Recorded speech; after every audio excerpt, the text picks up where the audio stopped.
Welcome back to the show. I'm Caleb. Here I have a special guest, Nathan. Today we're going to be talking about umpiring, how it looks, how you should run it, and why we do it. Nathan, thanks for coming. Thank you. Thank you for having me. And our interviewers have some questions for us, so we'll go ahead and roll. All right. First things first, how did you first get into umpiring miniature wargaming campaigns? You want to go first? I started playing miniature wargaming with Caleb. It started one weekend. Him and another mutual friend of ours come over to the house, and he introduced us to the idea of umpiring. It was really kind of new for what we were playing at the time, and I really saw the potential in it. As being as big a history buff as I am, I saw the chance for me to take what research that I've already done throughout my hobbies and really implement it into a larger scale on these campaign maps, and wanted to just see kind of how accurate we could get, but as crazy as we could get at the same time. Yeah, and I started umpiring because first miniature wargaming, you're doing these arcade battles, so you could fight a really pitched battle, but if you don't have a long campaign, there's really no stakes. There's no stakes that you're really fighting for. I could lose my entire army in a battle, and it doesn't mean much because there's nothing to follow after. But I really think those campaigns really allow you to take everything into aspect, multi-dimensional warfare. You got supply, you have diplomat roles, intelligence, and then of course the battles. And really, when we do campaigns, the battles really, or I would say it's probably 50-50. Half the time we spend is 50% battles, and the other half is looking at the map. Absolutely. One of the reasons that we've started doing campaigns instead of battles is, like he said, since there is a price, you can't just throw your entire army at somebody and lose them all, but you win the battle, but then all of a sudden you've lost the war because they pulled back in good order. So it really forces you to think at a greater depth. It's not just tunnel vision, I've got to get the battle won. It's, okay, I can win this, but at what cost? And if that cost is too high, I'm going to lose this supply base, or this bridge is going to get taken from me, or this city where is a port for me to bring in reinforcements is lost. So that actually flows really well into our next question here. So what does being an umpire really mean to you compared to just running a small arcade style game? In the overall sense, being an umpire to me means creating something. I'm a history guy, so I want to create historical campaigns. I mean, you can create whatever campaign you want. You can create historical, fictional, this, that, or the other, or a blend of such. But I'm a historical campaign creator, so what I think is to immerse people in this actual history to as close. Now, mind you, there's going to be things change. Some people lose one battle that didn't get lost in real life, or they win one battle that they didn't win in real life. It's not super scripted, but what I want to do is create the funnest game possible and to keep each team on their toes. And I know that I'm doing a pretty decent job when both teams accuse me of favoring the other, because they always feel like the tide is against them in one way or the other. Yeah, and for me, I almost want to think like you're telling a story based off of historical precedents. Like, for instance, our New England campaign we just did. Absolutely. We have this journal that never existed named Fowler Schwantz. A lot of blunders. But I think you're also trying to tell a story, and you're allowing these players to be involved in that story, almost like they're a part of history in a way, you could say.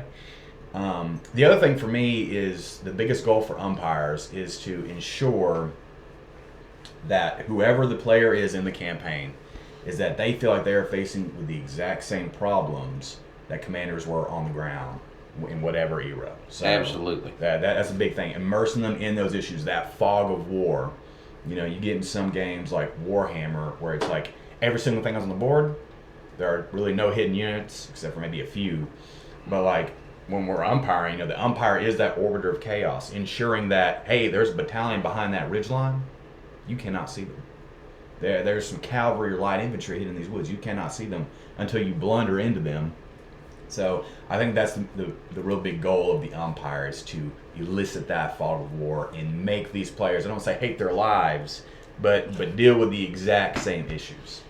Absolutely. The umpire has just as great, if not a greater role in the tactical battles as they do in the strategic campaign, because they allow players to do things that in a lot of other games they're not able to do. So, like he mentioned, for instance, in Warhammer 40K, which we all love, it's a great game, there's certain ways you can go about it, but you can't just have pieces not on the board that nobody can see. Now, where one commander knows they're there, but the other commander doesn't know they're there till an ambush is sprung. That's the kind of thing that we're trying to go for. For instance, trying to portray cavalry raids, supply line attacks. A lot of times, a lot of these commanders in campaigns don't know what exact battle they're getting into until units start appearing. For instance, last night we had a battle where the first 6 turns, neither commander could even see either unit or units on either side, until all of a sudden Marines are landing on beaches and cannon fire lights up the night, and there's flares, and then now, due to it being a night battle, there's a reduced visibility, and it just leads to absolute chaos as you have one force trying to defend a fort, the other force trying to take it. Yeah, and one last note I'll make before we move on to the next one is umpires. They are amazing for campaigns. I think you really can't do a campaign without an umpire. But umpires can be used also for just specific pitch battles as well. If you're refighting like a historical battle, you want to refight Saratoga, not even worry about a campaign, you just want to have a historical, that umpire can be there to be like, hey, a battalion size element is moving on your flank. You don't know in which location, but they're over there. Or, hey, there's just a dust cloud in the distance you see. You don't know what it is. So you can include umpires in even battles, and I wouldn't say even historical. I mean, if you want to do like Star Wars Legion, you can include an umpire for Star Wars Legion as well, or any fictional thing. I think they just add like another dimension to the aspect of warfare. So I think we can all agree it's more than just being a referee and referencing the rules. Absolutely, you're a storyteller as much as you are a referee or a rule man. Yeah. For lack of a better way to put it. Would you say there's a fun element to sowing a bit of chaos in that and creating those challenges for people? Absolutely. Like, for instance, a lot of umpire decisions are based on D20 rolls, like you would experience in D&D. So I think it's the umpire's job, as well as doing everything else he does, to make it fun. Give them a storyline to follow. They roll a nat 1, and all of a sudden their spy accidentally gets killed by their own people because they didn't realize he was a spy. They roll a natural 20, and things that you would normally disagree with, that you would normally say, no, there's no way that can happen, then you have the chance to go, well, luck is absolutely on their side, so let's see if we can't make something happen and see if this can become a possibility. Your imagination is the limit. Absolutely. So, like controlling NPC factions, for example, creating those challenges for people's absolutely pretty entertaining, pretty rewarding. Yeah, that's really good. I know this campaign you've been running, Nathan, like the French and the Spanish were doing a Southern campaign, American War of Independence. We have a British player and an American player, but there's no one really controlling the French or Spanish forces involved in the war, and that's really the umpire moving that around in the campaign. So in a way, the umpire still gets to play, in a way. So keep that in mind. If you're wanting to umpire, it's not like, oh, I'm stuck in rules and in maps and in charts. I'm not even playing the game.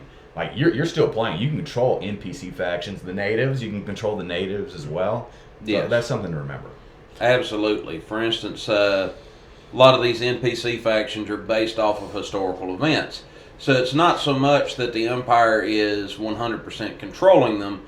he's moving these armies on the board that aren't necessarily part of the overall major objectives of either main army, but it is something that either army has to contend with.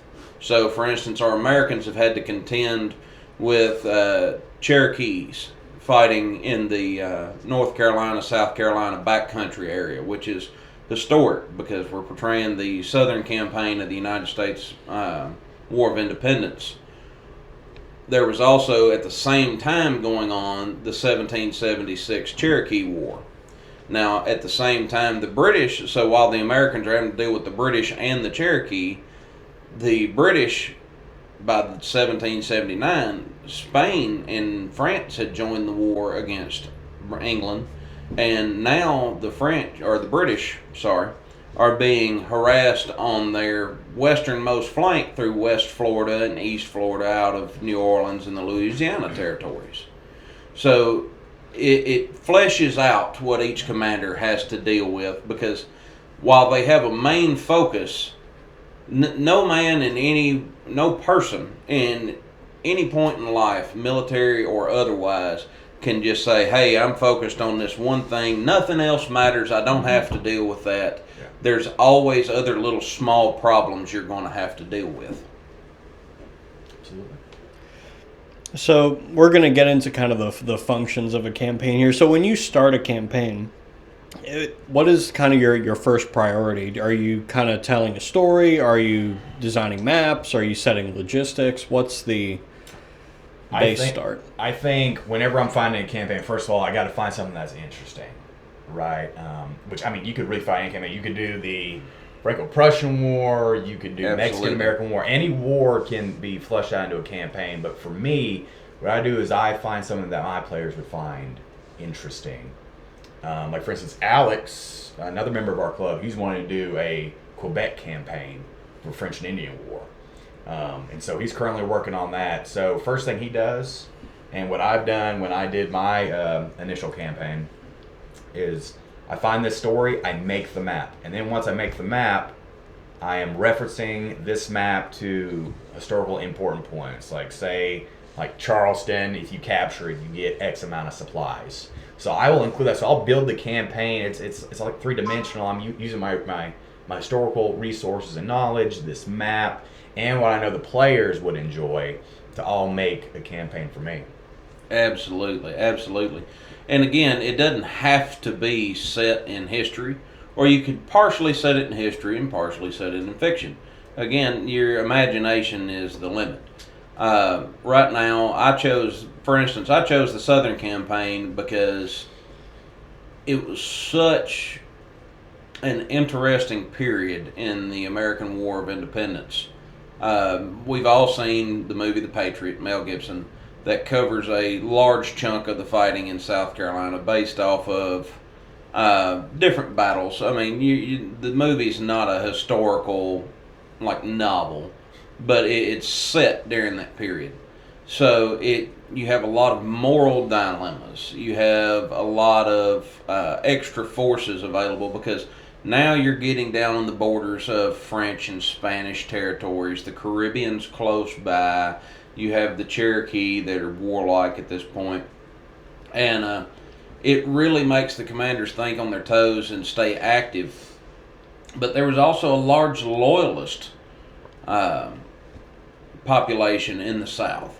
So now the Americans are, can I trust this city? Even though it's in my territory, can I trust it? Because there's large amounts of loyalists. The British are, well, we know this is an American territory, but can we subvert this area? Mm-hmm. So I like to choose a scenario that gives my commanders as many options to play out as possible. And I would say you can alter the timeline as the umpire as well. Like, for instance, we've been playing this campaign since August, and it's January now. Yes. I mean, so these campaigns, you can have them like I'm planning a Jacobite Rebellion campaign right now that I plan to last maybe 3 months, whereas his has been going on for almost half a year. So you can plan it to be as long or as short as you want, and base it around whenever your club meets. Absolutely. So I mean that does answer another question we had where if there's a mix of historical and fictional, you're not going to totally chain someone down to historical reality because then there wouldn't be an entertaining campaign. Absolutely. So what would you say is the level of pre-planning that an umpire has to go into versus what is kind You of want to go first? happening in the campaign? Yeah, so I mean, I play D&D as well, and I've umpired as well. I'll tell you this right now: umpiring, if you play D&D or if you've done any kind of role-playing game, it's not where some DMs like have some bullet points and they just let it fly. Like I will wing it. Like to an extent, you can do that, but I think as an umpire, you need to have stuff pre-planned. Like, hey, on this turn, this historical event happened. Yes. I'm managing. If they capture this, now I have to manage and understand, okay, what kind of supplies do they have? If they're encircled, now I have to calculate how long this settlement takes to start and surrender. Because if you are not a diligent umpire, your players will end up not having fun. Because if you're like, yeah, in 5 turns you'll get this battalion of reinforcements, you don't track it, you don't remember it, and your player's like, hey, I believe it's turn 5 now, and you're like, oh, did I say that? No, I didn't say that. And so then the players lose faith in you as an umpire. And there are mistakes to be made. I know we've both made mistakes umpiring. Very much so. Like, hey, there was hidden units here. Oh, I forgot there was a hidden unit there. My apologies. But so long as mistakes aren't the rule, it is your responsibility to manage everything, whether it be finances, politics, Yes. military supply, tactics, hidden units. It's your responsibility to keep track of all that. Absolutely. For instance, I know I've made mistakes before when giving vectors where in the lead up to a battle, the umpire, in my opinion, it's his job to create the terrain board for the tactical battle. And probably my biggest recent blunder was telling somebody, hey, you can put troops here, and then telling the same unit that they could put, or telling their enemy they could put troops there, and having an overlapping area. So you had enemy troops starting right on top of each other unexpectedly, and that led to absolute chaos during the battle. Sometimes that's good. In that case, it didn't really work out for anybody.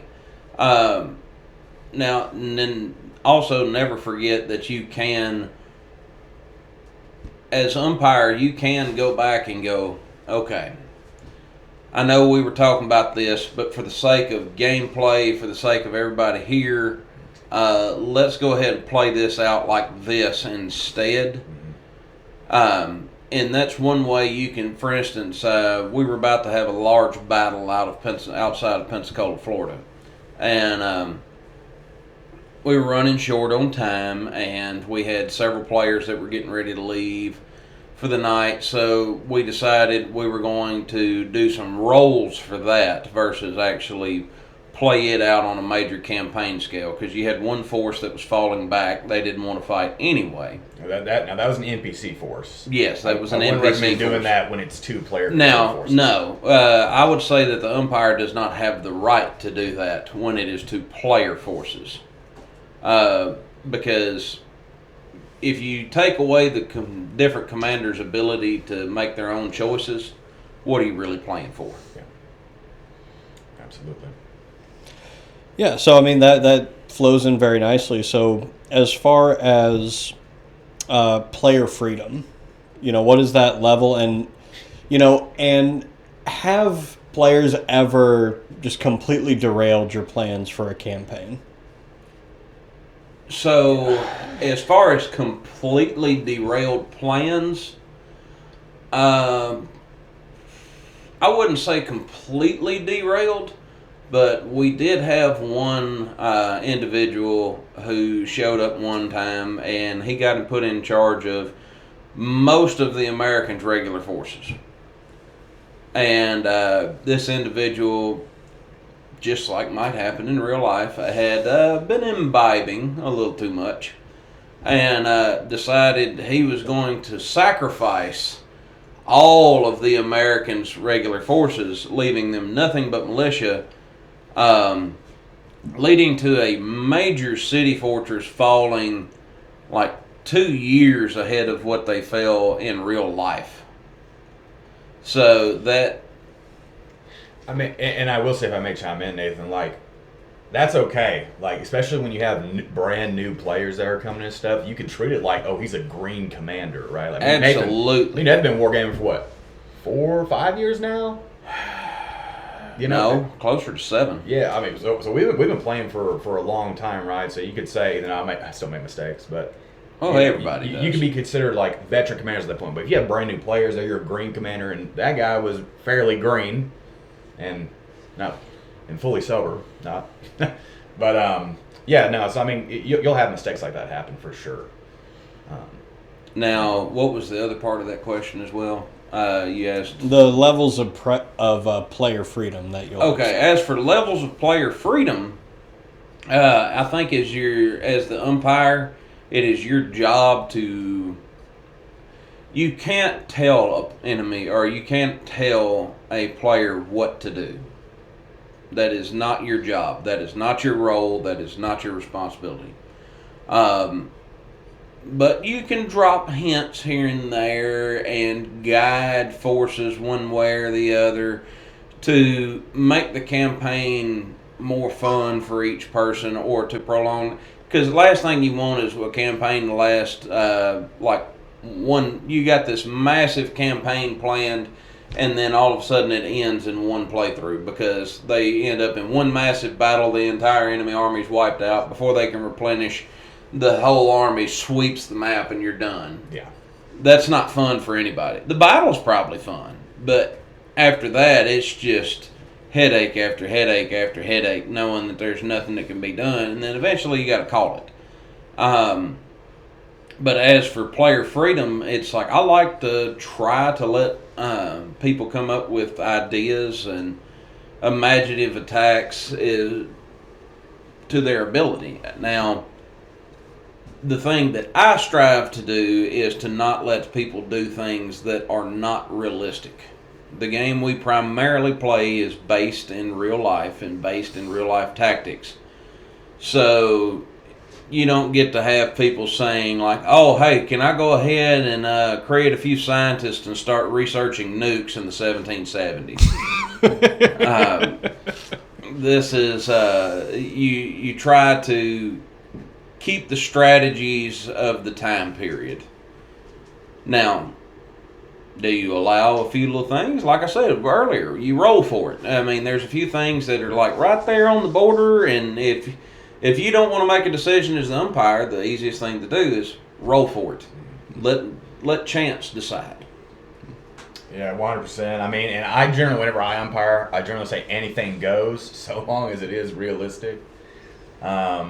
I remember I was playing one game, and the American commander was having a ship getting boarded. And that American commander said, I want my men to light the gunpowder magazine as we're being boarded.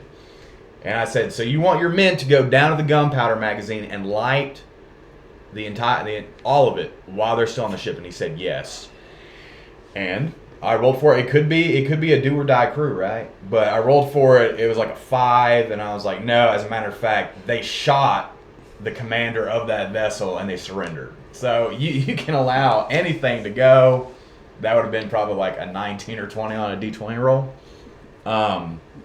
But yeah, that's how I do. I do it based on realism, and there's plenty of cases where I'm like, no one would ever think of doing this, but I mean sometimes it works.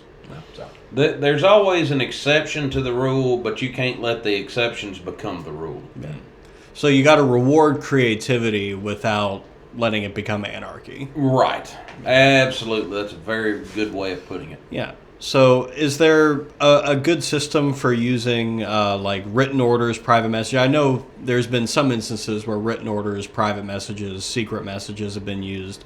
As an umpire, does that affect you much, or is that more between players? So we're constantly developing our rule set, and because we kind of created this game, took a little inspiration. I know you started before I ever joined, and took some inspiration from some other games. And then kind of added a bunch of spice to make it our own due to adding the campaign elements. And I know used to, for instance, if you wanted a message from one commander to the other, you had to write it out, hand it to the commander. The commander had to decide how many turns it would take for that message to travel from this place to the other, and then deliver it to the other commander. Or sorry, the umpire had to decide. Now we've got a written game mechanic with couriers that have a certain movement speed, and it's on the commanders to decide or to remember to keep moving their courier to get it to the other commander, because the umpire has so much going on. I mean, he's getting called away for rules questions and dilemmas. He's trying to manage hidden units. He's trying to help manage the flow of the battle. He's trying to do this, do that. Nobody's infallible. There's going to be mistakes happen, and that helps protect the commander's own abilities to send dispatches to their sub-commanders. Yeah.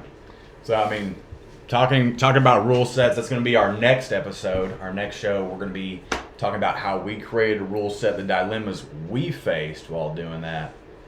So, we'll see you next time. That's it for today's episode. For battles, brushes, and everything in between, make sure you subscribe and join the community. Until next time, Generals, see you on the tabletop.